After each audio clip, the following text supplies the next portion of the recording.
Ya, semoga suara saya terdengar dengan jelas.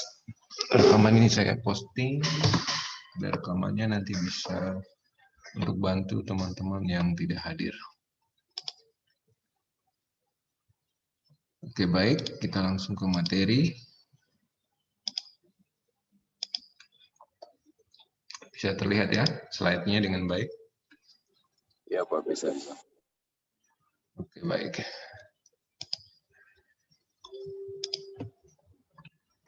Kita akan berbicara atau mencoba mengetahui tentang pengambilan keputusan, pendekatan sistem, jenis keputusan, fase pengambilan keputusan, dan model pengambilan keputusan. Ini kita perlu pahami sehingga nanti dasar-dasar kita melakukan analisis untuk mendapatkan suatu keputusan itu bisa baik, tidak asal-asal, tapi bisa baik. Poin pertama, keputusan dibuat untuk memecahkan masalah. Seperti minggu kemarin, bahwa hampir semua atau banyak sekali, bahkan hampir semua pekerjaan di level manajerial itu melibatkan keputusan. Sehingga kita bisa punya banyak keputusan. Keputusan merupakan rangkaian tindakan yang perlu diikuti dalam memecahkan masalah untuk menghindari atau mengurangi dampak negatif. Proses memilih atau memilih satu di antara beberapa rencana itu adalah keputusan juga. Pilih A atau B. Tujuannya apa gitu. A dan B bisa saja mencapai tujuan, tapi mana yang tepat, mana yang baik. Sistem adalah kumpulan objek, orang, sumber daya, konsep, prosedur untuk melakukan identifikasi fungsi atau kegiatan dalam rangka mencapai goal. Anda harus fokus orang, sumber daya yang akan kita berdayakan terkait pengembangan sistem adalah mereka yang terlibat di kegiatan manajerial dengan tujuan akhir adalah mendukung keputusan.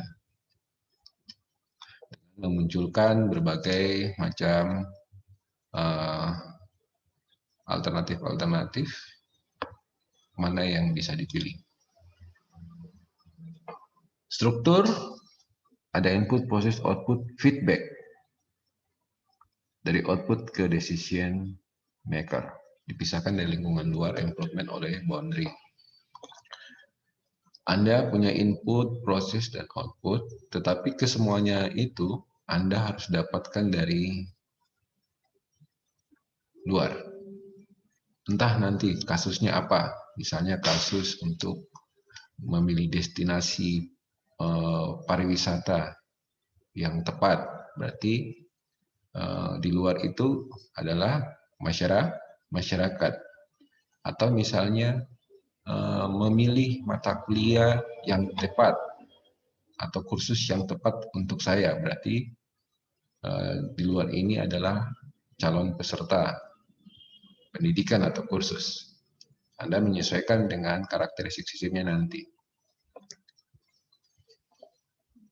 Input, ada material, ada biaya, ada sumber daya yang harus Anda miliki. Ini Anda harus berpikir untuk menyiapkan atau mengecek, memastikan ketersediaan material, biaya, dan sumber daya. Bagaimana? Kemudian berdasarkan informasi itu kita proses dengan berbagai macam tools. Entah nanti Anda kerjakan secara konvensional metode tersebut, atau mungkin nanti dengan bantuan sistem berbasis komputer. Tapi bisa saja Anda kerjakan menggunakan tools atau konvensional, misalnya pakai Excel. Tujuan prosesnya adalah menghasilkan output berupa performance, consequence, finish, dan service. Pelayanan service. Pelayanan atau service. Yang nanti diberikan kepada mereka yang di luar tadi. Tetapi juga kepada kita untuk memperbaiki inputan maupun proses. Nah, pola pikir ini harus kita ingat, karena ini yang akan menjadi dasar kita. Bagaimana kita menghasilkan suatu sistem pendukung keputusan yang baik. Baik untuk kita dapat mengembangkan kembali, baik karena dapat membantu mereka yang ada di luar. Apapun mereka, tergantung karakteristik sistem tersebut.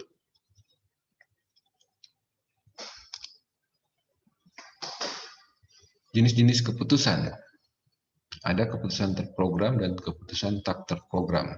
Keputusan terprogram bersifat berulang dan rutin dengan prosedur yang sudah ada. Misalnya, Anda kalau punya nilai 40, berarti keputusannya adalah Anda nilai D. Siapapun yang nilainya 40, pasti D. Sedangkan keputusan terprogram bersifat baru, tidak terstruktur, dan jarang konsekuen. Saya punya nilai D, nilainya saya 40, tapi saya bisa lulus. Oh, ternyata dia ada aktif di kemahasiswaan. Oh, ternyata dia ada ikut kegiatan lomba nasional di bidang olahraga. Sehingga yang tadinya 40 tidak lulus menjadi lulus. Seperti itu.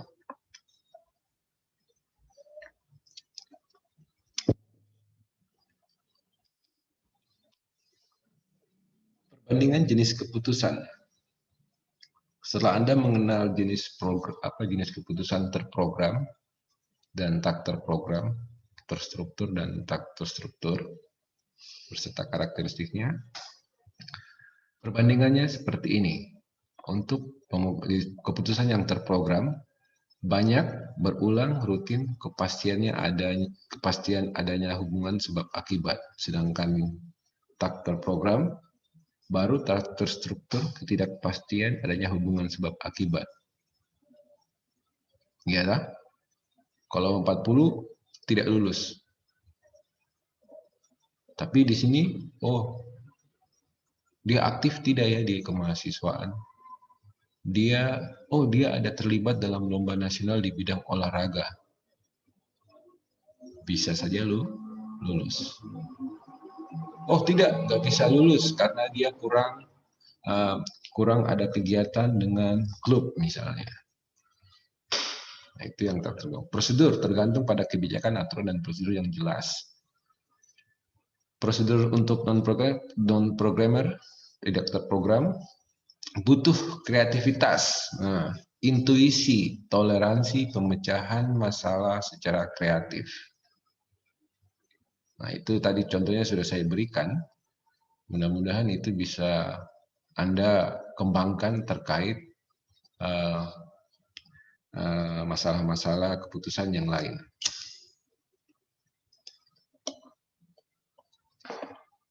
Sampai di sini ada pertanyaan, silahkan kalau ada yang mau bertanya, monggo. Mungkin tentang keputusan tak terprogram atau keputusan terprogram. Mungkin Anda ada contoh, tapi bingung ini terprogram atau tak terprogram. Silakan.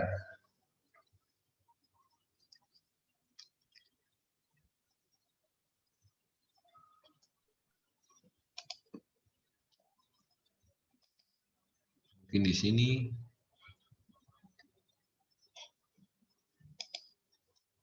Saya Pak, saya mau bertanya dulu Pak. Silakan Elton.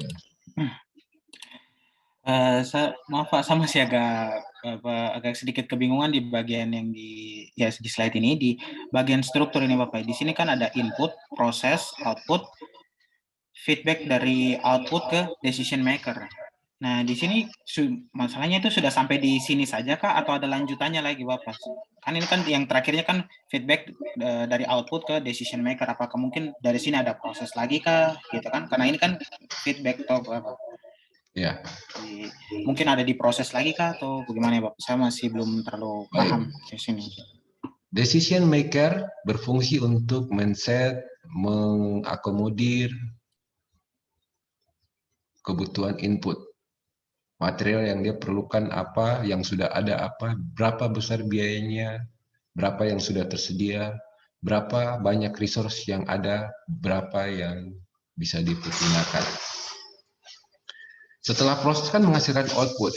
Output itu bisa saja muncul feedback kepada decision bahwa material perlu ditambah, cost masih bisa dikurangi, resource sudah memadai.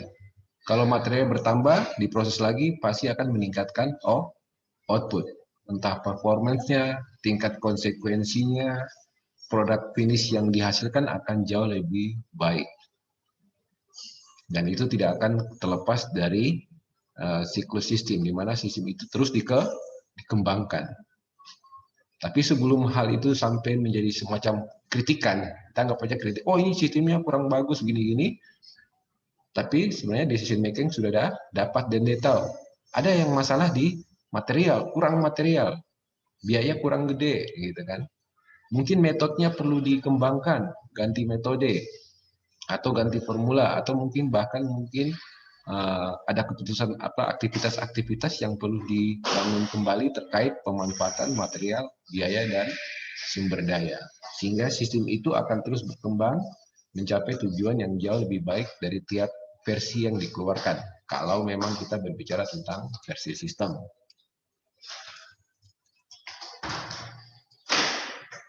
Makanya di sini tadi saya bilang, kita harus benar-benar memahami input apa, prosesnya bagaimana, outputnya ini yang kita harus tangkap kembali.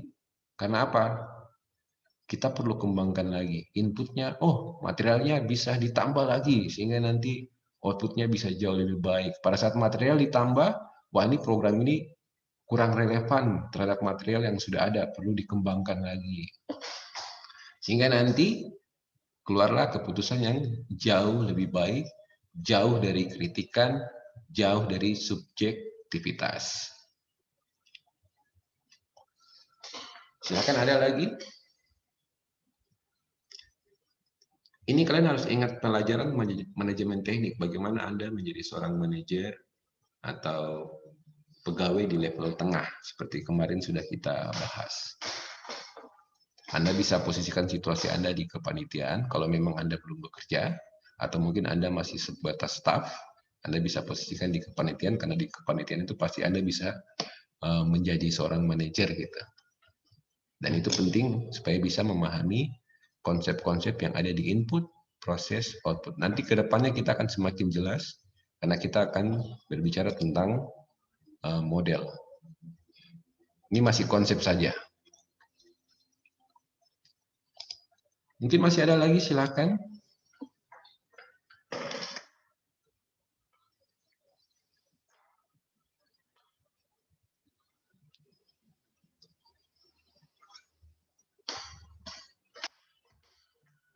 Model umum pengambilan keputusan.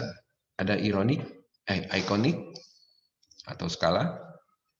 Penyederhanaan dari model abstrak, replika fisik dari sebuah sistem biasanya berdasarkan perbedaan skala dibandingkan aslinya.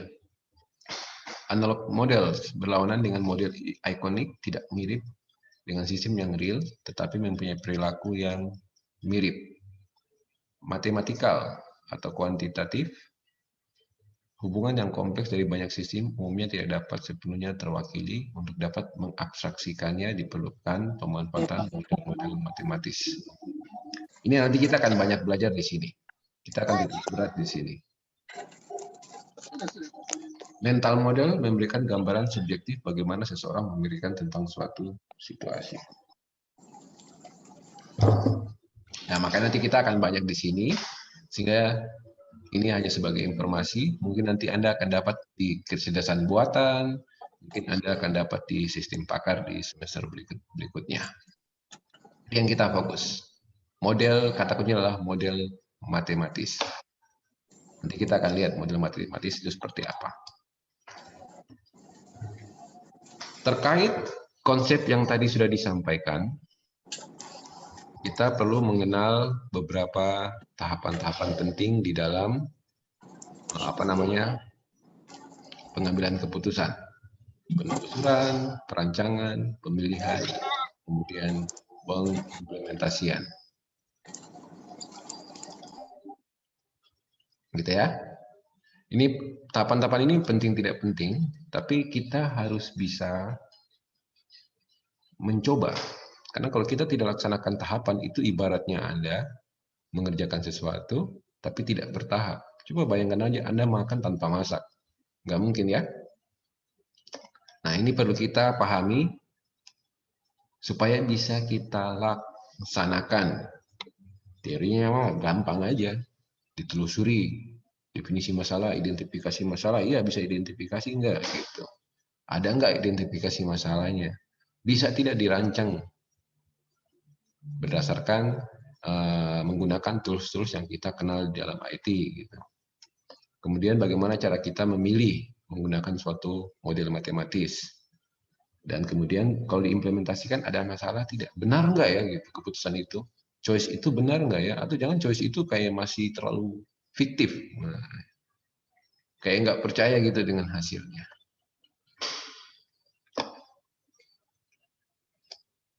Ada yang ingin bertanya tentang tahapan ini? Silahkan.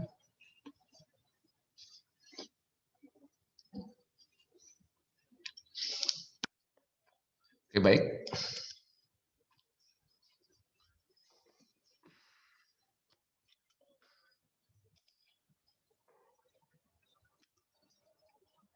Tadi kita sudah kenal dengan beberapa fase yang ada di sini kan. Kita akan lebih mendalami bahasanya gitu.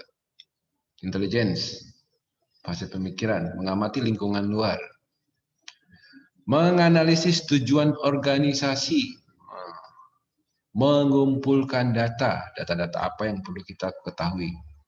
Tadi material, mengidentifikasi masalah,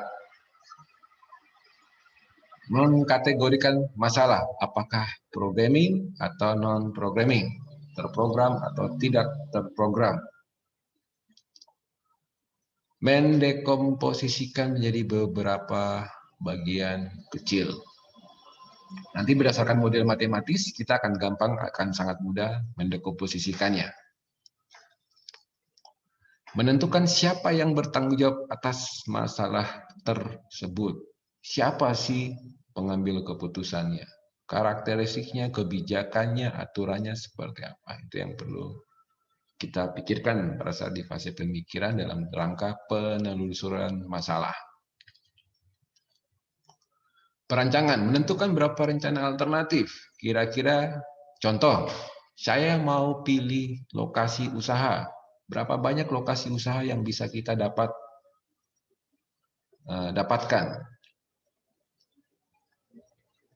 Kita data dulu. Karena di sini menentukan rencana alternatif.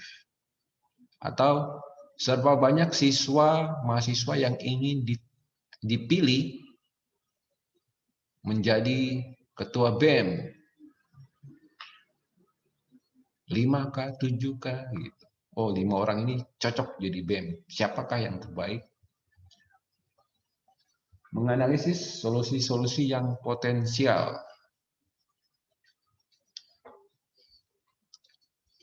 Membuat model, menguji kelayakan, memvalidasi hasil, kemudian principle of choice, menentukan tujuan, memasukkan ke dalam model, mengevaluasi dan mengambil risiko, kemudian penentuan kriteria dan batasan. Nah, hal-hal ini kita ingat, dengan model matematis, kita akan masuk bagaimana cara fase perancangan ini akan dilakukan. Tetapi setidaknya kita sudah punya pengetahuan seperti ini. Nanti berdasarkan model matematis, kita bisa, oh iya, poin ini bisa kita lakukan di sini, di tahapan ini. Poin ini bisa kita lakukan di tahapan ini. Tentunya tahapan-tahapan dari model matematis yang kita gunakan. Fase pemilihan juga sama, Anda akan dibantu oleh model matematis itu. Tapi baiknya kita melihat dulu apa tujuan atau karakteristik pemilihan. Bagian paling kritis dalam pengambilan keputusan. Dari 4 lokasi usaha, manakah yang kita pilih? Seperti itu. Prinsip pemilihan merupakan gambaran terhadap diterimanya pendekatan. Apakah lokasi yang dipilih itu sudah bisa diterima atau tidak? Jangan-jangan malah tidak diterima. Wah, ini tidak sesuai kenyataan. Ini susah sekali untuk kita produksi. Ini susah sekali untuk kita memasarkan barang misalnya untuk usaha kita. Kita bisa gunakan model optimasi, kita bisa gunakan model rasionalis, kita bisa menggunakan suboptimasi. Tapi kita di materi kuliah ini, di SPK kita akan banyak bicara tentang model deskriptif. Bagaimana mendeskripsikan keputusan itu. Yang dipilih A, kenapa A gitu. A dan B, kenapa harus A dan B? Tentunya berdasarkan tadi permodelan di sini. Jadi kalau kita mau lihat seperti ini, kita akan tahu bahwa kuncinya adalah kita harus benar-benar memahami model matematis yang kita pakai. Optimasi. Definisi optimasi model normatif dengan menampilkan semua kemungkinan terbaik. Terdapat 3 langkah, tentukan goal tertinggi lalu menentukan resource untuk mencapainya. Ini kita tidak belajar di mata kuliah ini. Menemukan alternatif dengan menghitung rasio tertinggi antara goal terhadap biaya atau maksimal produktivitas. Menemukan alternatif dan biaya terendah yang paling efisien untuk mencapai goal. Kalau lihat karakteristiknya, ini cenderung ke teknik riset dan operasi. Rasionalisasi. Model normatif berdasarkan asumsi, memaksimalkan goal. Yang seharusnya lebih besar ditingkatkan, sedangkan yang seharusnya kecil dikurangi. Tiap tindakan ada konsekuensinya, pilihan diurutkan dari yang terbaik sampai yang paling jelek. Karakteristik ini ada di model deskriptif juga. Seperti itu.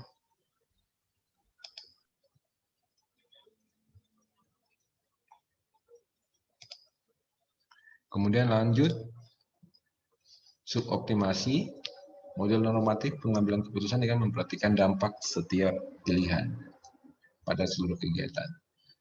Beberapa model matematis yang akan kita pelajari mampu melakukan hal ini.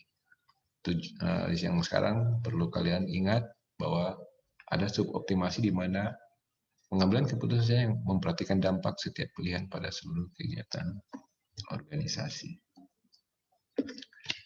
Kalau kita bilang akan ada evaluasi.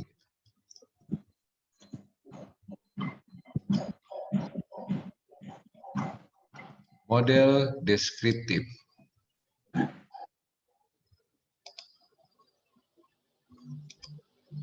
Menyatakan bagaimana semua pihak diyakinkan, kemudian berdasarkan model matematika, diterapkan untuk satu set dari alternatif. Simulasi what if dan sebagainya. Nah, nanti bagaimana caranya sampai semua pihak itu bisa diyakinkan, itu nanti kita lihat di model matematisnya. Model apa yang kita pakai? Matematis yang mana? Developing, membangkitkan alternatif secara otomatis atau manual, dampak serentak, dapat serentak dan memilih informasi yang diperlukan, membuat skenario, melakukan evaluasi secara heuristik, kemudian hasilnya diukur dengan tercapainya goal. Ini beberapa metode atau beberapa model matematis dapat melakukan, tapi di semester ini model matematis untuk seperti ini tidak kita pelajari. Ini kayak kita lakukan prediksi berdasarkan 3 tahun data sebelumnya dan lain sebagainya untuk kira-kira prospek tahun depan baiknya kita usaha A atau usaha B. Seperti itu. Kira-kira pandemi ini sebaiknya kita usaha apa? Tapi ada kedekatan juga, kalau lihat karakteristiknya itu ada kedekatan juga dengan teknik riset dan operasi. Walaupun di dalam teknik riset dan operasi juga banyak model matematis yang mungkin belum Anda ketahui. Beberapa sudah Anda ketahui, tapi masih banyak yang belum. Implementasi, melakukan solusi terpilih, ada beberapa hambatan berkenaan dengan penolakan untuk melakukan perubahan ditolak, kemudian kita merubah kembali model matematisnya, entah dia punya material, entah dia punya biaya, entah dia punya sumber daya, dengan tujuan supaya bisa tidak ditolak atau diterima oleh pengambil keputusan atau yang menggunakan sistem tersebut.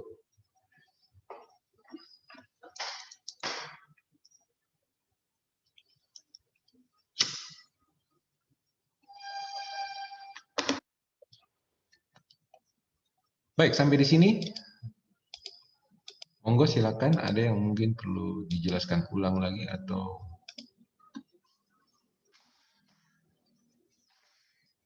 silakan.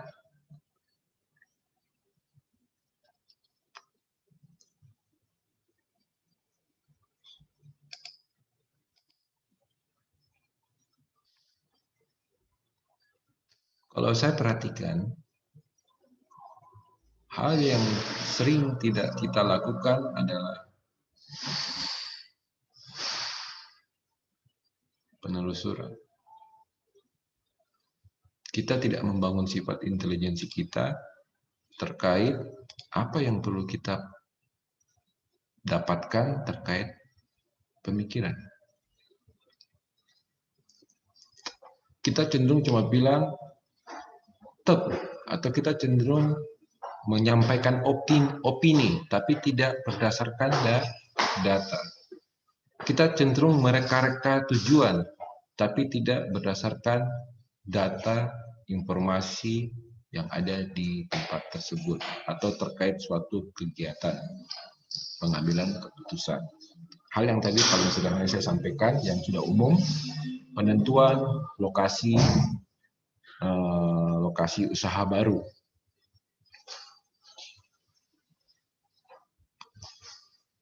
Atau penentuan cabang baru untuk kampus TIMIK 10 November. Di Kero atau di mana ya? Kayak gitu.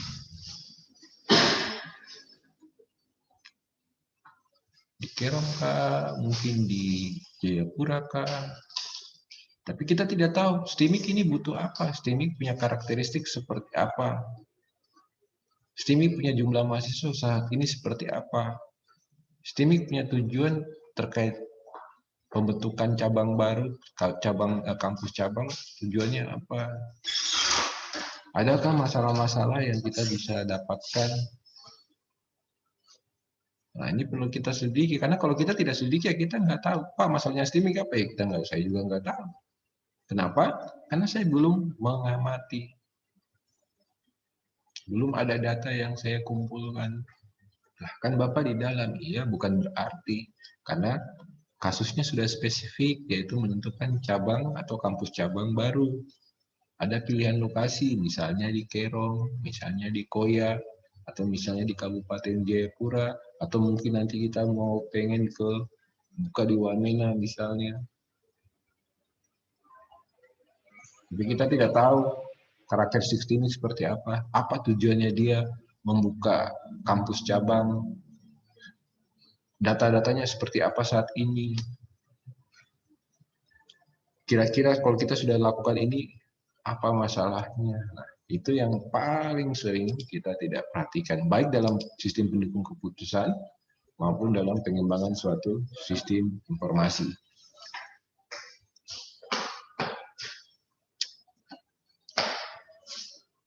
Tanpa dilakukan, teori akan sangat-sangat sulit dipahami.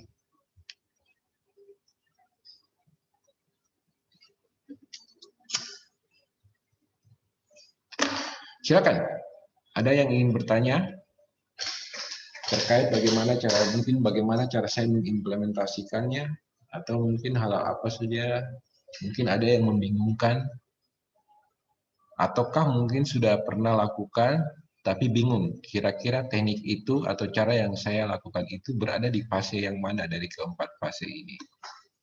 Atau mungkin saya pernah tapi gagal, kira-kira Bapak tahu nggak masalahnya di mana sampai saya merasa gagal dalam pengembangan suatu sistem. Apapun itu, nanti baru kita coba kaitkan dengan sistem yang saat ini kita pelajari, yaitu sistem pendukung keputusan.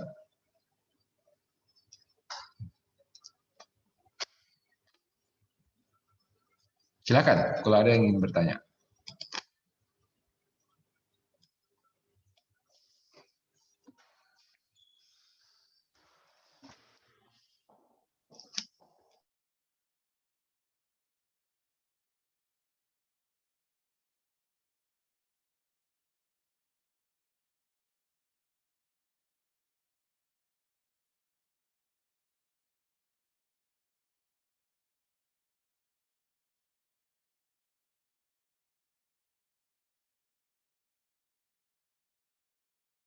Mungkin ada yang bisa bertanya, contoh kasus pemilihan keputusan, silahkan. Berdasarkan pengamatannya dia. Terus kita coba verifikasi apa itu masuk dalam pengambilan keputusan ataukah bukan.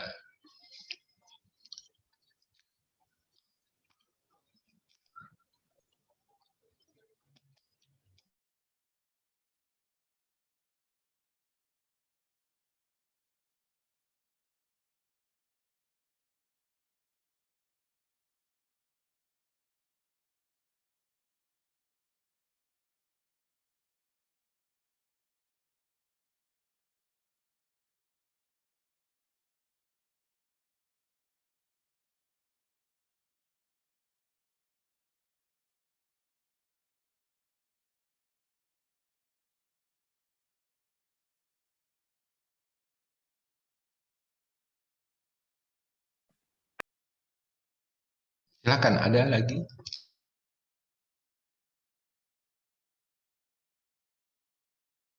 Eksploitasi pemikiran Anda terkait pengambilan keputusan. Validasi pemikiran Anda apakah sudah sesuai atau belum.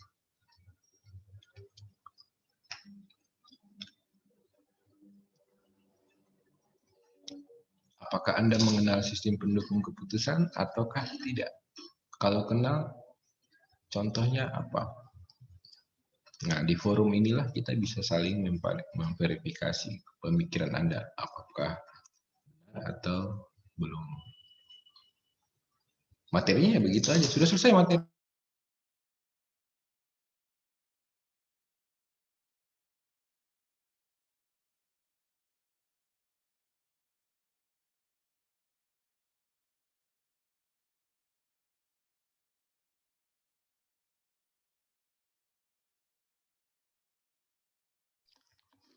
Saya harus online di mana?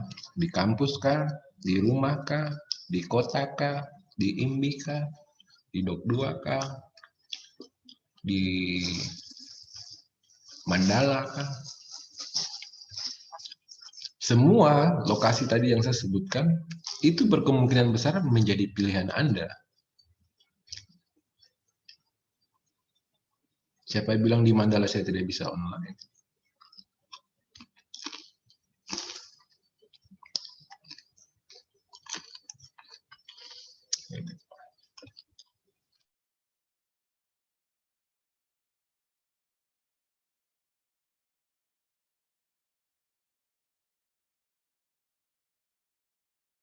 Bagaimana? Elton, ada?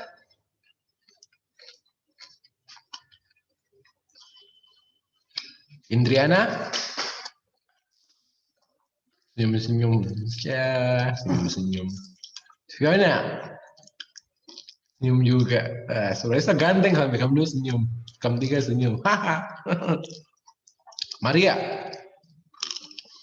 Saya kira dia mau sok cool, padahal dia senyum juga. Kalau Radika, senyum lagi. Pandri, hati-hati bawa mobil. Di belakang. Ya, gue di dalam mobil kan? Iya, Pak. Ya, hati-hati ya. Bapak, saya masuk tadi telat, makanya nggak terlalu ngeh. Apa-apa, nanti saya ada rekaman. Saya juga di jalan. Nggak apa-apa. Nanti tonton rekaman di awal-awal. Nanang, Febrianto, kalau kalian ikut pas di tahapan, sebenarnya tahapan itu yang penting untuk kita telusuri contoh-contoh. Mungkin ada kegiatan-kegiatan yang kalian lakukan. Apapun kesehariannya kita gitu.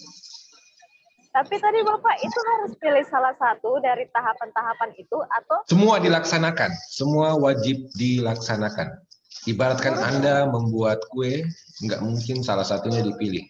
Ini tahapannya adalah kepastian. Ini dahulu, setelah itu baru kita akan ke tangga kedua, setelah itu baru kita ke tangga ketiga, dan setelah itu baru kita ke tangga keempat. Ini bukan choice, bukan multi choice, tapi ini adalah step by step yang harus kita kerjakan.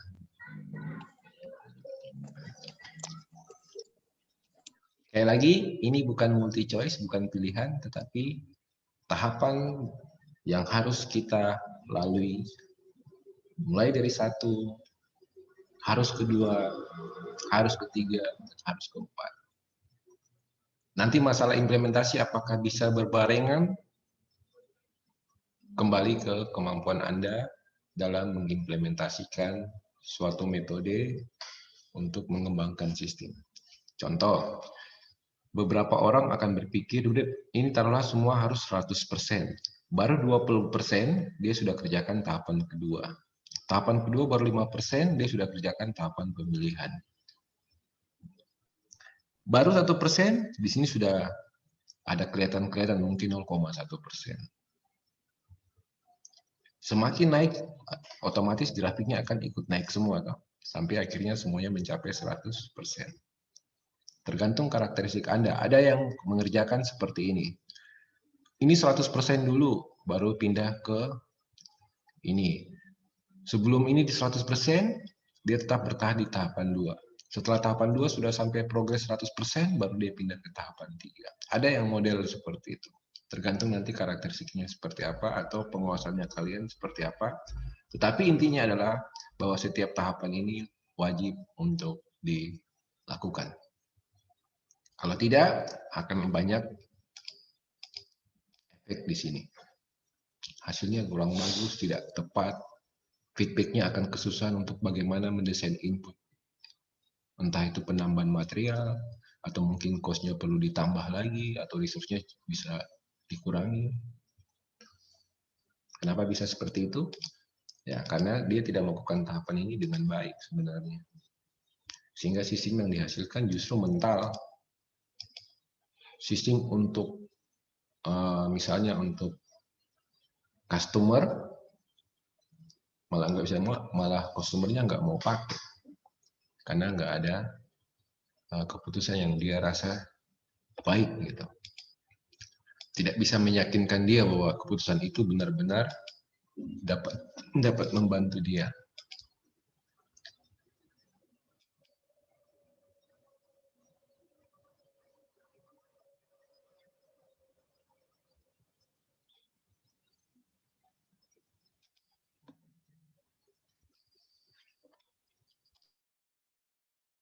Monggo silakan. Siapa yang sudah nonton video?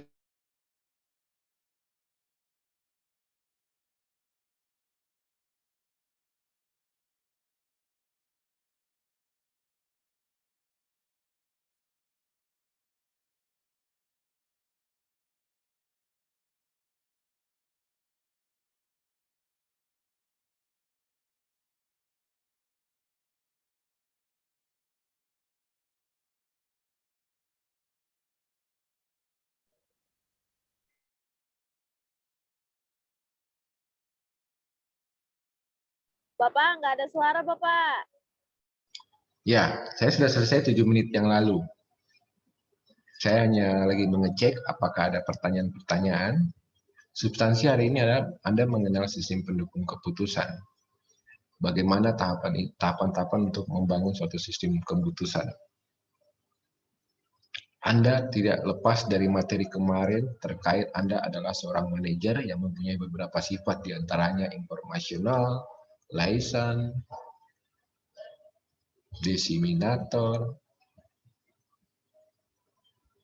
Itu pemikiran itu masih ke bawah. Nah, supaya kita tidak kerja semrawutan, kita dikenalkan dengan tahapan-tahapan. Baiknya seperti apa saya mulai bekerja. Biasanya orang itu sulit bekerja karena dia tidak memakai tahapan. Itu kerja bagaimana, Kak? Itu soal itu bagaimana, Kak? Hello, Anda kok tiba-tiba bertanya sesuatu yang menyusahkan Anda sendiri, bahkan mungkin orang lain juga bingung. Mulai dengan mengucap, bro, selamat siang, selamat pagi. Oh iya, kan begitu. Tugas 5 itu bagaimana? Datang-datang tanya tugas maksudnya. Kan gitu. Itu akibat tahapannya nggak benar itu. Gerasak gerusuk kalau gitu. Jangan. Tenang, santai, biar tahapan bisa dilalui. Bro, bagaimana kak? Saya sudah sampai di tahapan 2. Bro sudah sampai atau belum? Oh sudah, oh berarti bro bisa bantu saya. Nah, gitu. Kalau belum ya dia nggak bisa bantu. Bro, tahapan kedua itu bagaimana kak? Rabat testa. Saya belum sampai di tahapan pertama pun belum selesai. Kenapa kok tiba-tiba tanya saya tahapan kedua? Nah, kenapa? Karena kita punya cara bertanya nggak sesuai tahapan. Bro, sudah sampai tahap kedua kan? Aduh belum. Oh, saya kira aku sudah sampai. Kenapa? Saya sudah sampai tapi saya bingung. Tahapan kedua itu kan begini-begini. Nah, ada diskusi. Aduh, saya minta maaf, saya nggak tahu tahapan kedua itu seperti apa. Pertanyaan yang baik akan mendapatkan solusi yang baik. Step by step pemikiran itu penting dalam kasus sistem pendukung keputusan. Contoh kemarin sudah saya sampaikan, mana yang lebih baik 5 atau 7. Tapi sebelum berpikir ke sana, Anda harus berpikir kembali ke belakang dulu. 5 dan 7 harus dibandingkan by apa? Apakah by pembiayaan atau by benefit? Kalau by benefit, pasti Anda akan mengatakan 7 yang terbaik. Karena lebih besar daripada 5. Tetapi kalau by cost, 5 yang terbaik. Karena 5 jauh lebih kecil biayanya. Itu minggu kemarin yang sudah kita pelajari. Monggo silakan. Mungkin ada yang mau bertanya tentang slide atau apapun itu. Materinya sama ya, yang saya posting di e-learning sama, hanya yang tadi itu dalam bentuk buku gitu. Jadi saya cuma kayak dia bolak-balik daripada lihat PDF. Geser-geser, capek.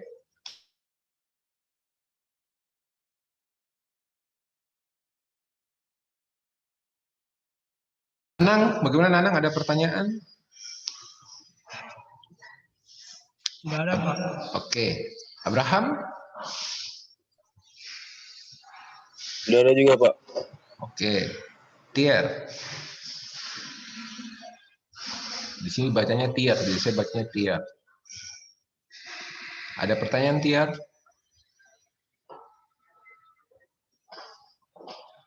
Tidak ada, Pak. Oke. Dika, Prasetya, ada pertanyaan Dika? Voice-nya, mic. Tidak ada, Pak. Oke, baik. Jorgen? Tidak ada, Pak. Yusuf Waswok Hisage. Open mic. Good. Tidak ada, Pak. Oke, siap. Zulari Daud, ada question atau pertanyaan? Tidak ada, Pak. Oke, baik, siap. Desi Akwita de Joe. Tidak ada, Bapak. Oke, Nur Alisa Febriana. Tidak ada, Pak. Baik, Desman.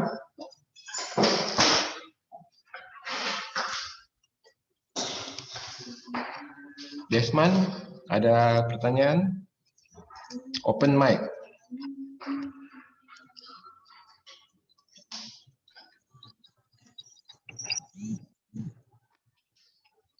Ada, Desman?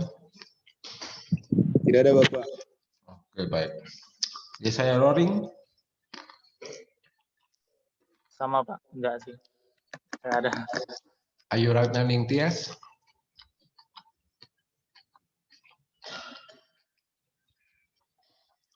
Ayu Ratna Ningtyas.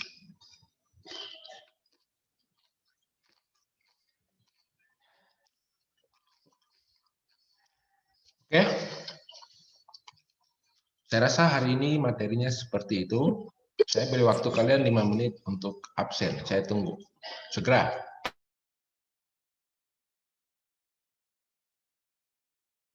Absennya tanggal 27, Pak.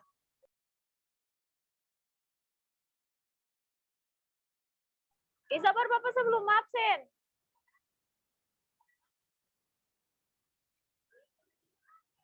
Menit ya.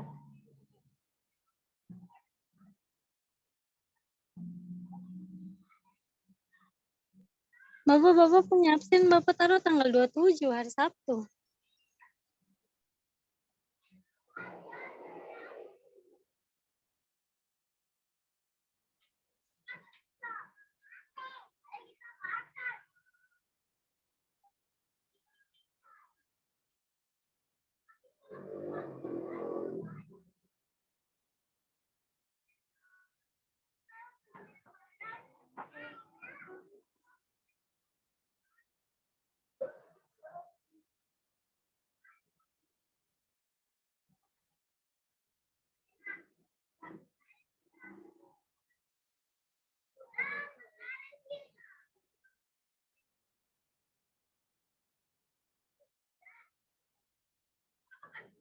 Tuh, berarti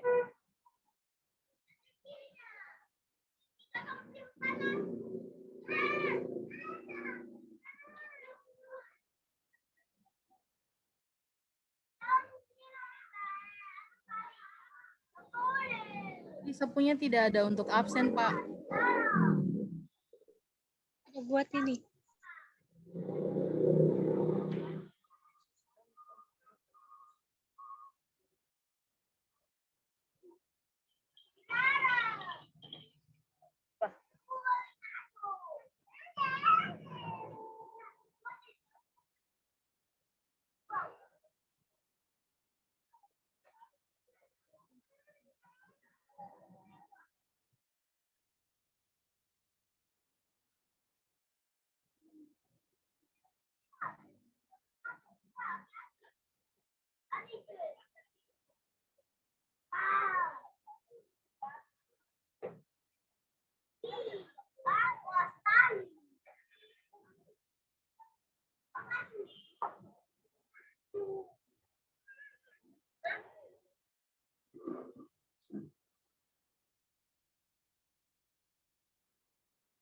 kok nggak ada?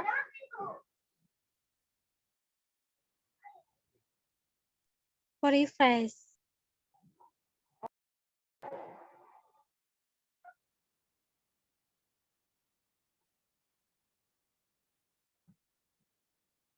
Oh,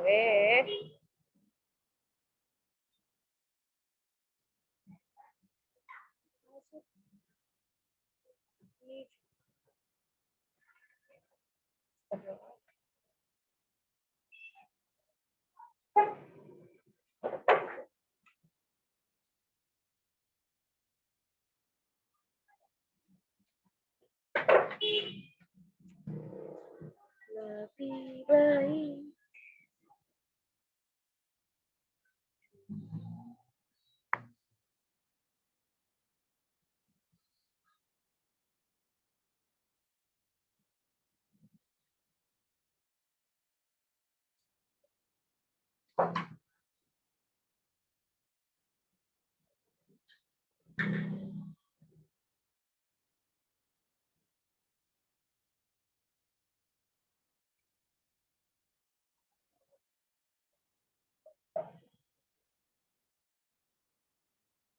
Kok tetap nggak ada sih? Kok sudah refresh? Sudah ada ya? Sudah terbuka ini? Satu hal yang perlu kalian perhatikan, orang IT itu orangnya tenang-tenang. Kenapa? Karena mereka berpikir sangat kompleks sehingga mereka butuh ketenangan. Ada kompleksitas yang masuk ke dalam kepalanya mereka harus menguji sesuatu, kemudian membuat keputusan bahwa itu tidak bisa, itu bisa dengan kondisi, itu tidak bisa dengan kondisi. Wah, kita harus perhitungan sampai ke situ. Ya, deritanya orang IT gitulah. Yang belum nonton nanti dinonton. Nah, minggu depan saya tidak ada meeting. Kalian aktif di diskusi. Ini terbuka dari tanggal 5 April.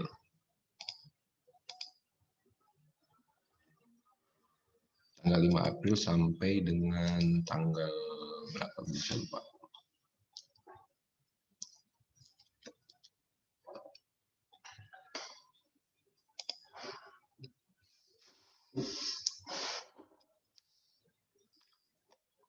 Nanti baru absennya saya buka karena belum waktunya jadi.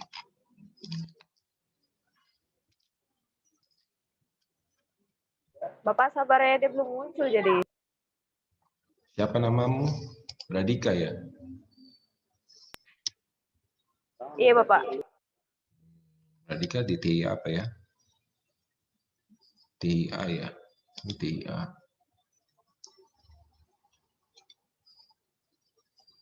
Ini namamu sudah ada. Radika. Jamnya itu tutup jam 9 malam. Terbuka jam 4 tadi sampai jam 9 malam.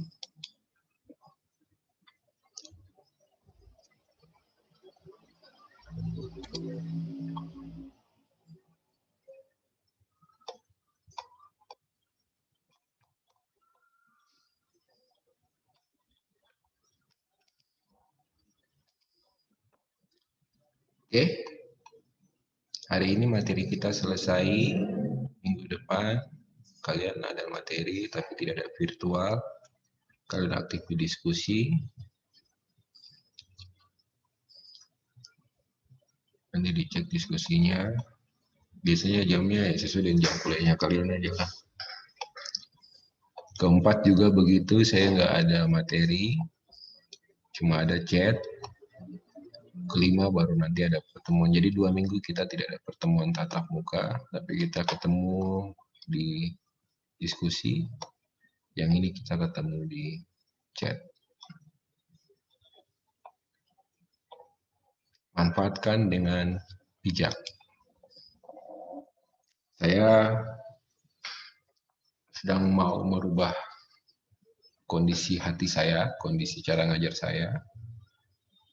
Saya mau coba kalian dengan bijak untuk memanfaatkan apa yang kalian dapatkan, situasi yang kalian temui atau hadapi. Makanya tadi kelas jam 4 saya langsung mulai, dari 2 orang sampai menjadi banyak orang. Kemudian saya mengurangi sedikit sentilan-sentilan buat kalian, tidak seperti kemarin. Jadi lakukan dengan bijak, apalagi kalian sedang di SPK. Anda akan membuat keputusan berdasarkan pengetahuan yang memang perlu dibutuhkan atau perlu diketahui, sehingga keputusan Anda akan menjadi tepat. Secara mentalnya kalian, sehingga nanti kalian bisa mensimulasikan keputusan tersebut dalam bentuk model matematik. Walaupun modelnya matematik, tapi Anda juga tetap mampu mengerti kenapa keputusan itu yang diambil. Anda berpikir, oh saya begini, berarti saya harus begini. Di model matematik, hitung ini, tambah ini, bagi ini, yang ini ditambah sana, ditambah sini, keputusannya ini. Artinya apa, analisisnya apa. Seperti itu. Nah, makanya perlu dipahami karakteristik kalian terkait pembelajaran yang sudah dibangun. Gitu ya.